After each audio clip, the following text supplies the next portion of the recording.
Okay, so this story, my grandpa told me this story in 1978.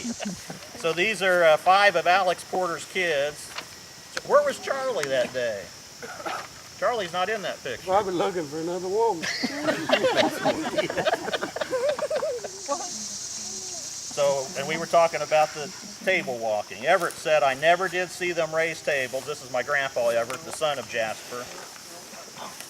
He says, Dad, Jasper told about him and Wint raising those tables. Make a table walk, make it knock, knocking spirit. So I asked him, how'd they get started into this? And Everett said, oh, I don't know.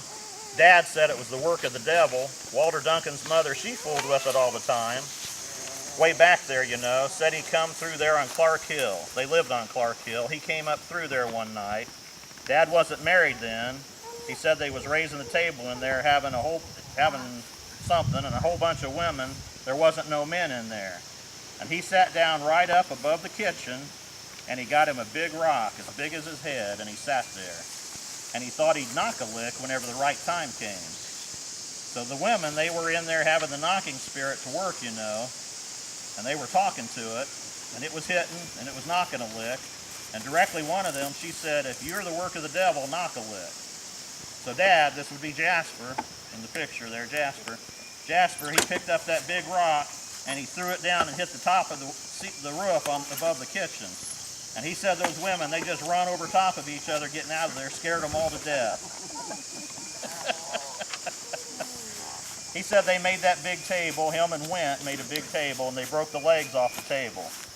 They made it big enough out of 2x6s. They laid their hands on it, and it would pick up a man on the other end of it. It would walk away all over the place. And they got it down there. Wint lived on Clark Hill. Dad was boarding with them, and they got it out there in the field. The boys got up on the house there, and they took that big table out there, and they just tore the ground all to pieces with it. A big crowd would gather in there to watch them, you know. And then there's another part to this story. Fortunately, Jasper had his camera with him that night, and he took this picture. So they said Jasper went to town one night, and while he was down there, he traded for him an old pistol, and he got about half drunk.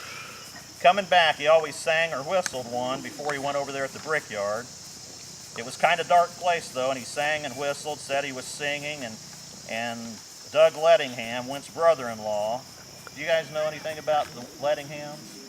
Because I could have swore my grandpa said Doug Lettingham, but I couldn't find where that was. Well, that's who Wint's wife was, the Lettingham. Yeah, did she have a brother named Doug? I don't know.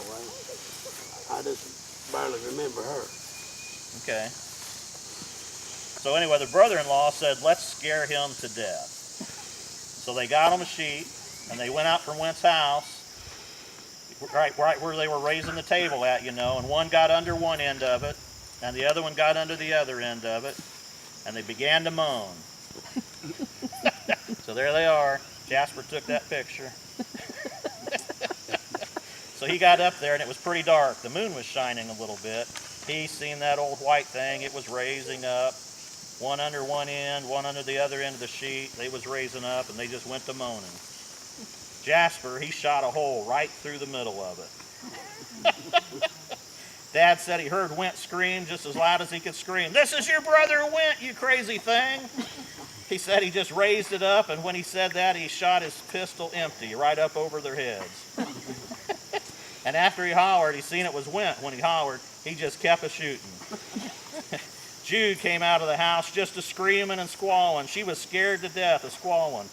They went on out to the house, and they got so rough on him that night that he had to go back to town and get him a boarding house.